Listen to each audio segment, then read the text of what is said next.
Hi guys, this is Dan. Just wanted to upload a video. I'm trying to put new content up, and I've decided I wanted to start just sharing the process of making music and just trying to find a niche. There's so many great videos on YouTube to teach you about anything and in music and production and all that. And something came up today, and I thought this would be a great topic to bring up, especially for people that are wondering how to record certain things. I record brass tracks a lot because I'm a trombone player and a trumpet player, and so I get asked to arrange and produce brass parts for people's arrangements. I had a client asked if I was using pitch correction on some tracks, and I said I always do, and they seem to get upset because, well, you're not really playing if you're doing that. And I thought, that is not true. And I got thinking about why they would be upset, and it made me think of some things as to why people would think like that. First of all, if you're old school like me, before pitch correction even existed, we used this to tune everything when we record. It really brought up some interesting ideas as to how we do things today that is so drastically different from what it used to be. And I thought it'd be interesting for, especially for those of you that are maybe 30 years or younger uh, in in the recording business, especially if you're wanting to do stuff that's old school. Here's what I'm talking about. When I record tracks, I do all the tracks myself. So I have to record one track at a time, overdub the next part, and overdub the next part. And so it makes it impossible. Now, sometimes if I use a click track, I almost always use a click track, but it makes it almost impossible to hear intonation throughout a whole ensemble when you do it that way. Therefore, pitch correction is the answer for fixing that. So many times I'll have all the parts in and I'll go to play it and there's a note just slightly out of tune, and the only way to fix it is to put pitch correction, either that or go back and re-record constantly. So in the interest of saving time and money, pitch correction is your friend. You want to use that to save time and money. Plus, it sounds really good. It works really well.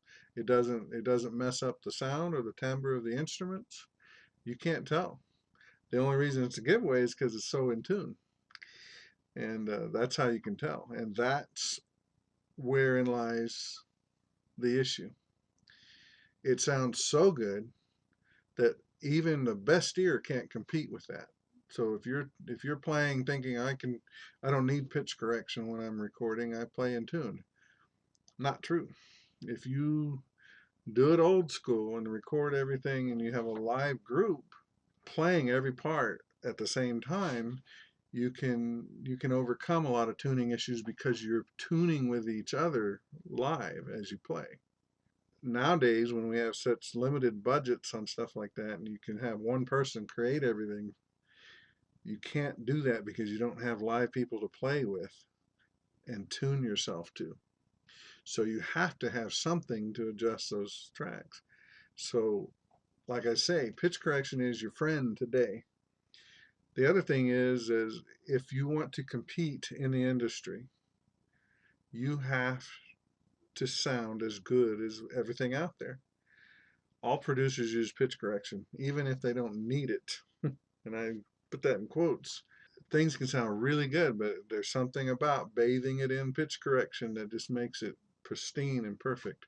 And so a lot of the songs we hear today are not what the singers really sound like when you listen to them live.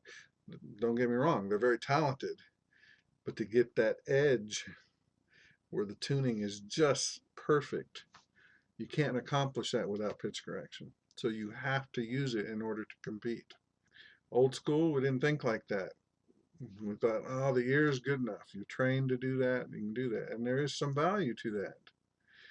Again, it'll work if you've got a full section. If you're recording a live orchestra or a live brass ensemble or a live band, that'll work most of the time if you have good trained musicians. But that's not the way it is most of the time. Music is made differently now. There's so much of it that's produced electronically and digitally that you can't compete with the precision of that. There's some good and bad to that. It sounds incredible, but in terms of reality, it's not real. So anyway, so those are the issues to think of when you are recording. Do you want it to sound like it did 30 years ago or 40 years ago? You're going to have to reproduce it the way they did it. And it costs more to do it that way because you've got to hire all the instrumentalists and all that, and you've got to have the space to do it. So it's more costly. Most people don't, they want to save money, so they're going to do it the other way.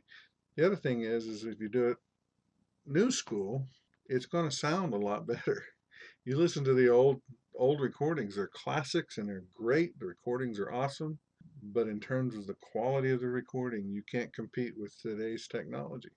My thing is understand your goal, what you want your end product to sound like, and use the technology of both schools to get what you want. But understand, pitch correction isn't a sin. It's a necessity nowadays. The issue is not whether it's wrong integrity wise. You're not really a professional if you use that. There's some value to that statement because there are a lot of people that use it to cover their mistakes. They're not able to do it. They're not trained to sing in tune well. They don't have what we used to have, we had to have in order to produce. So anyway, interesting concepts. It hasn't been long that we've been doing digital music and digital recording. 15, 20 years really is about how long we've been doing digital production. It's interesting to see the differences. And anyway, I just thought I'd bring that up. If you have any questions or comments you want to make them down below. I'd love to to have a discussion about this because it's always intriguing to me how people think through the process of making music. Um, hit the like button, subscribe if you like this video. I'm gonna try to produce stuff like this as I go. Again, I'm putting together some stuff, tutorials. I'm in the process of making an album. I'm showing how to make what I'm doing when I'm making uh, new songs. I haven't had time to do that with all the quarantine stuff. A lot of stuff's come up that's kept me from being able to work on my album, but I'll get back to it. But anyway, love to hear from you. And like I say, hit the subscribe button if you like this content, and like it, and leave a comment if you'd like to. If you have any questions, I'd love to have a discussion with you. And that's it. So have a great day. We'll talk to you later. Bye.